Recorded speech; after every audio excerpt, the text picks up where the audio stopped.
Sasa chukua kaida hii, jambo la kumpenda mtu kwa ajili ya kumtukuza Allah, wewe chukua ni jambo la ibada, ni qurba min alqurbat, ni kitu ambacho wewe unajikurubisha nacho kwa Mola wako, na kina fadhila kubwa, kina baraka hapa duniani, na kuna malipo kama haya mbele ya Allah subhanahu wa ta'ala.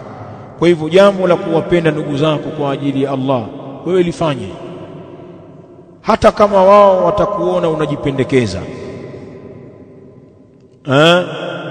Inawezekana usipate majibu mazuri kutoka kwao, au usipate ule mukabili, ikawa wewe mtu unampenda kwa ajili ya Allah na unajitahidi kumuonyesha mapenzi yako, lakini yeye haonyeshi jawabu zuri kwako, wala haonyeshi kuguswa. Sasa wewe endelea, kwa sababu ikiwa unampenda kwa ajili ya Allah, huwezi kurudi nyuma ikiwa yeye hajarudisha fadhila.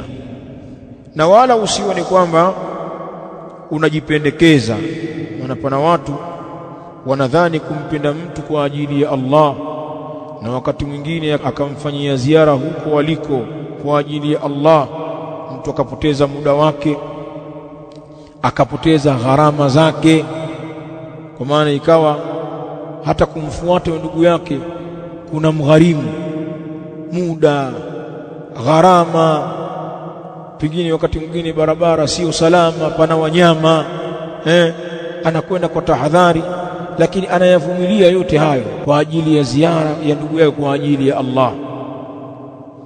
Jambo hili ni jambo zuri, na wala mtu mwingine asije akalihesabu matendo kama haya ni kujipendekeza. Mimi siwezi bwana, sikuna watu wako hivyo bwana, siwezi bwana kufuatafuata watu, anadhani kwamba ni kujipendekeza. Hii ni kheri, ni kutafuta fadhila.